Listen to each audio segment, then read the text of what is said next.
Laura. If it's Wednesday, it's NewsMakerLive. I have missed you. I actually did miss NewsMakerLive. I miss my viewers. I miss coming to the studio every Wednesday and speaking with you candidly about issues that I think need to be discussed. So I miss you guys, and I'm back. I know a lot of you have been asking for me, and you've been asking me, why have I not been back on television? Well, I've had a few issues this year. This year has not necessarily been too good to me and my family thus far, but we're making it through. We're hanging in there, and I'm back. So, what do we discuss this evening? So it's a leap year, and as our Prime Minister reminded us a couple nights ago, there have been a lot of myths and old wives' tales about leap years and what they bring. This year, though, we can safely say that some of the old wives' tales have been manifesting themselves. And I'm not a very superstitious person, but it does give one pause, you know. This year, unlike last year, we've had at least 3 homicides, and they've all been choppings, and it hurts my heart, because last year we were so happy we had no homicides in January, and this year we've had 3, and the homicides are particularly disheartening for me, because the second homicide for the year was a cousin of mine, and my family and I are still reeling from that, and we're still coming to terms with this. So it's been a homicidal leap year for us. Do we remember Joseph Herman? He was the first homicide for the year. He was only 45. Marcus Nelson, only 42. He too was stabbed and chopped and mutilated like no person is supposed to be. And then there was the gentleman who was killed over $40 or thereabouts. What is this world becoming to? What is our country coming to?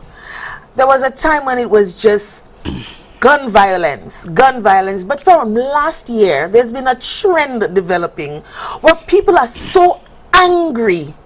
They're so angry because these types of crimes, when you take a machete or a knife and you stab somebody so hard that you pierce vital organs, you've got to have some sort of anger issues. This person must have done something to you at some point that was so dastardly that you felt that the only way to deal with it is by chopping and slicing. I mean, last year we had Marvin Augustine, a young boy. And I say young boy because he was 17, but he really had the mental capacity of a 12-year-old. He was stabbed 56 times. 56 times, St. Lucia. We still haven't heard anything about his case. Nor have we heard about the Donovan Fontenelle case, this guy from Vigier who was chopped and just left for dead in a gutter like some sort of frog. And the worst of it is, no community is spared. None.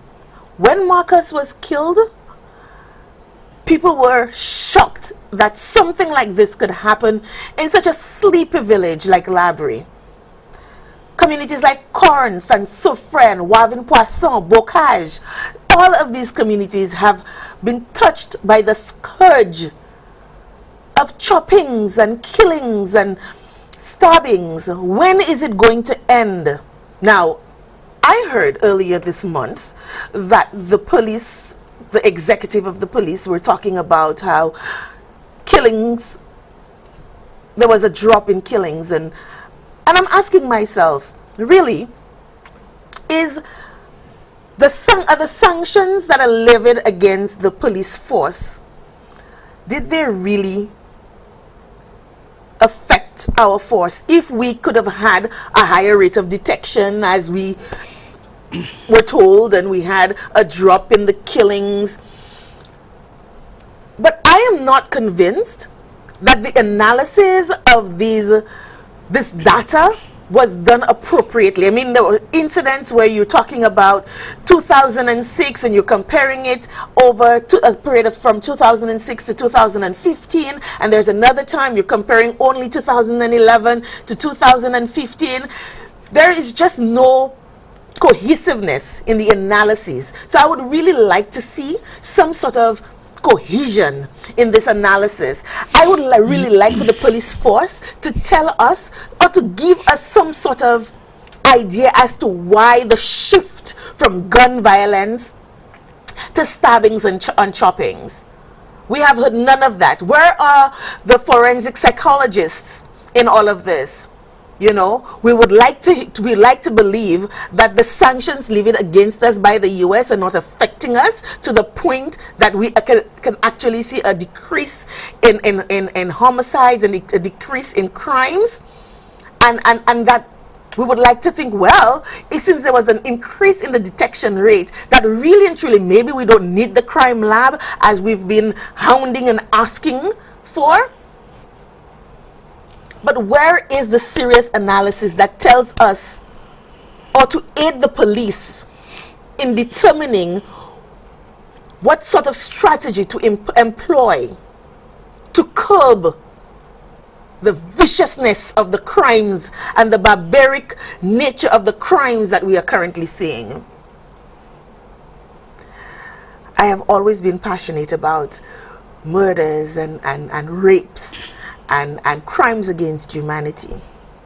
But St. Lucia, trust me, you have absolutely no idea how outraged and how passionate one can be when it affects you right in your backyard. When it's your brother, when it's your sister, when it's your cousin, when it's your son, when it's a family member who is directly a victim. And the important thing to note too is that the victims are not just the ones who have died. The victims are the ones who have been left behind to pick up the pieces. We are the victims as well. The murdered one is dead. They are buried. But we are left to pick up the pieces. We are left with the memories that we have of them, and knowing that forever they will never grace our presence again. These are the real victims. But more importantly, not just the victims, we have to be concerned about the situation, the environment, the barrel, so to speak, that these perpetrators come from. How is it that we have nurtured such barbarians, such despicable miscreants? And you know the worst of it? Today, I heard a popular talk show host talking about bringing back capital punishment. And I say, okay, so we kill a few people. Violence begets violence. We kill a few people. We imprison them. But that's just making way for more, because we have not really delved into the cause, the root, the environment that these excuses for human beings come from. And until we can do that, no amount of regurgitating of data is going to help us to formulate a strategy to curb violence in our country. And ultimately, that is what we need. We need a strategy, a plan that we can execute to curb violence in our country. A country of 170,000 people, the number of murders that we experience and the heinousness of these murders are just way too many. Absolutely way too many. This is what I would like to hear from the executive of our police force. This is what I would like to hear from Mr. Lacobinier. This is what I would like to hear from our Prime Minister, rather than giving gag orders. These are the things that caring St. Lucians want to know. But then again, sometimes we have to ask ourselves, are we really citizens of this country? Is St. Lucia a sovereign state? 2 nights ago, we heard from our Prime Minister for the first time this year, giving us his annual New Year's speech or address. I thought that it was 2 weeks too late. I mean, this is the last week of the first month of the year, and this is when we're hearing from our Prime Minister. I would have heard from the Prime Minister rather than a delegation from the EU talking about impacts and when our hospitals are going to be reopened. This is when I expected to hear from our Prime Minister, but no. We heard what is going to happen with impacts and the DPP's office from a delegation from the EU. We heard what's going to happen with our national hospitals from a delegation from the EU. And mind you, they were quick to remind us that the hospital is being funded by the EU, being paid by the citizens of the European Union. My God, I was so embarrassed. I was so embarrassed that outside forces have to come into our sovereign state to tell us the state of the issues that affect us in this country.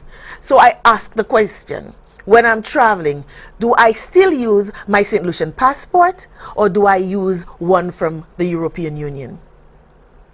Because this is what I felt. This is how I felt. I felt like the EU was coming into our country and telling us how to run our business, how to assuage or to appease the US and the UK and the Canadians and the French, who all have a stake in finding out or knowing what's going to happen as a result of impacts. And we've heard from the DPP that the impacts report is just that, no evidence. It's just a report of hearsay. And speaking of hearsay, the report was compiled from interviews from people who were granted anonymity. Correct me if I'm wrong, but aren't the accused, say let's say we fast forward and this thing has been brought to court, isn't the accused supposed to get an opportunity to face the accusers? Let's just say that all of the hearsay and all of the stories that were put into the report, they're true and there's evidence. But because they were granted anonymity, does the accused, the police officers who were accused, will they get an opportunity to face those persons who said they know or they saw? How much water and how much weight does this thing carry? And it brings me back now to the Prime Minister's surreal address. After all of the mamsy-pamsy, whimsical illusions and the words that he used, he told us that he's going to hire lawyers to represent us in discussions with the US about the impacts report. Well, we know what the US expect of us. So my question is, what exactly are these lawyers that we are expected to pay for? And let's not forget that we are paying a hefty bill, currently continuing to pay a hefty bill as a result of the Grindberg situation. Remember that? We're in court right now, and so we don't even know what the bill is, what our legal fees are like as a result of that. And yet again, when we're supposedly climbing out of a dark hole, we're going to be spending monies on lawyers to represent us in discussions about what? These are some of the questions that I would have loved to hear conclusively from our Prime Minister. But maybe there's time yet. You know, there's an election around the corner, and inquiring minds would want to know. And I remember there was a question going around about whether there should be mandatory town hall debates amongst the leaders and those parliamentarians or those persons, as individuals interested in representing us. I would really love to to see this happen. And I would love for these debates not to just be debates between two individuals, two parties, but interactive debates where the audience can get to question those persons who are interested in representing us. I would really like to see that, because there are a number of questions I am certain a number of us would love to ask candidly before we make our decision as to who is going to represent us over the next 5 years. And I think it should be something that's, intermittently, because we cannot afford to wait 5 years, every 5 years, to have a say. We need to be able to have a say during those 5 years. Perhaps we may not even have to wait for 5 years before we make a conclusive decision as to who is supposed to be running our country.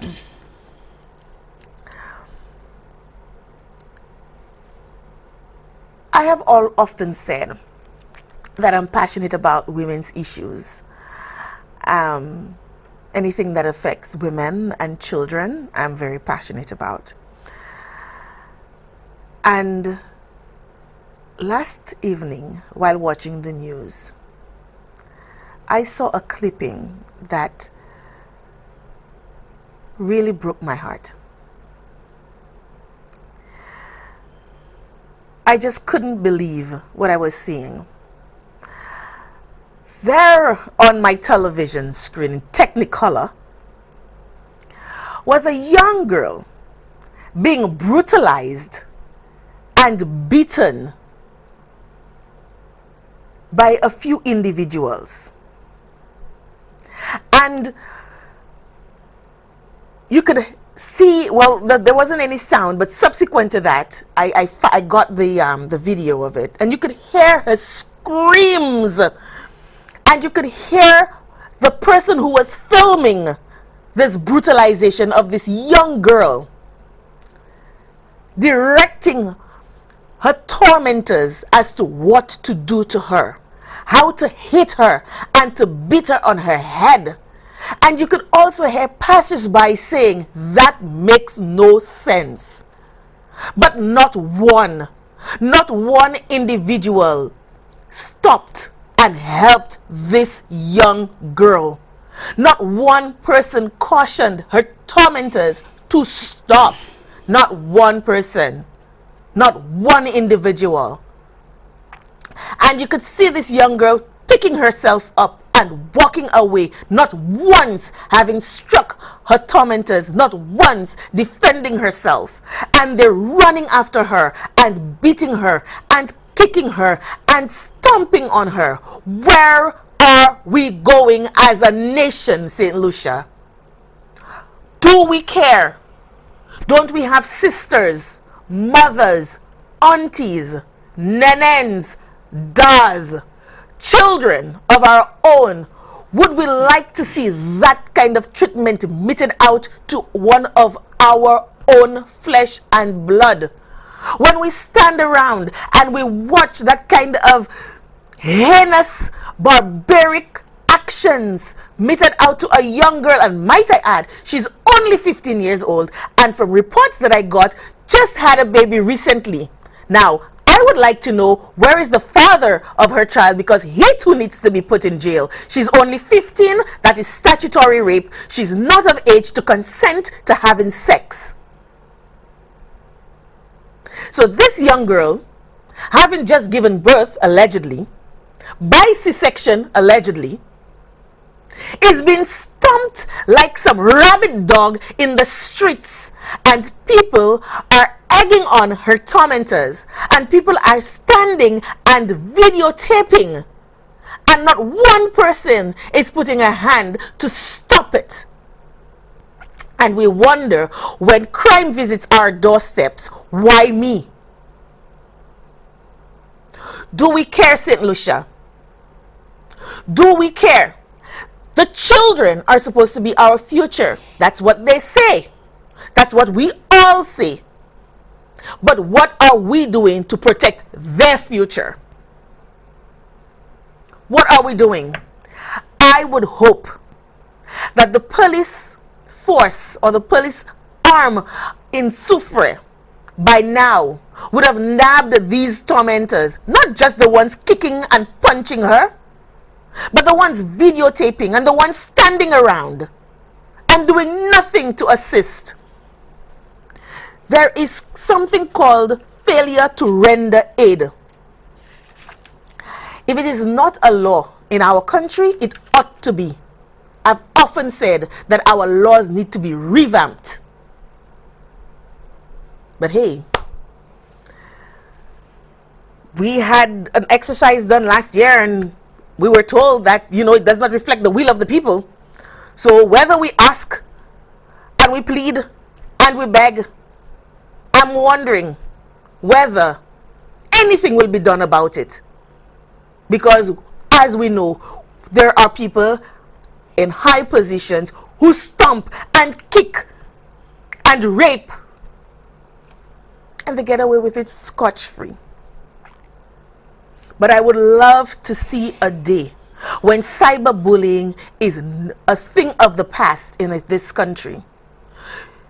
You see a crime being committed, you stop to videotape it rather than call the police, rather than rendering aid. You're gonna stick in that. And nobody got time for that crap. You are as much a perpetrator as the ones actually kicking and stomping and punching. And on top of that, as if that was not enough, there were men, at least one, taking selfies of himself with the young lady on the ground. Where is our soul as a nation, as a people? Do we care? Do we care, St. Lucia? When we're busy applauding government for building a road that they're supposed to do because that is their duty as a government, when we're busy calling radio stations and talk show hosts and applauding government for doing what they're supposed to do and trying to shut up people who point out the things that are wrong in this country, where are you? Where is your voice in denouncing those kinds of heinous acts? There is a young lady who calls every talk show and says it starts with one, it starts with us. I haven't heard from her as to this issue and others. And mind you, I'm not saying that this is only happening in St. Lucia, because not too long ago in Jamaica, there was a guy who was arrested, but at least he was arrested for posting a video of what looks allegedly like a rape. Right? But at least he was arrested. He was found, he was investigated. The Facebook page was sorted. They found his identity and he was arrested. When will we hear the same things happening in our country? This is what the difference is. The difference is not, oh, we're not the only ones in the world that this is happening to. No, we know that. The difference is, in other countries, in other parts of the world, the perpetrators are being flushed out and arrested and charged. When will this start happening in our country? When will we begin to care? When we come back, we'll have a chat with my guest on gender parity and her foundation association. Stay tuned, we'll be right back.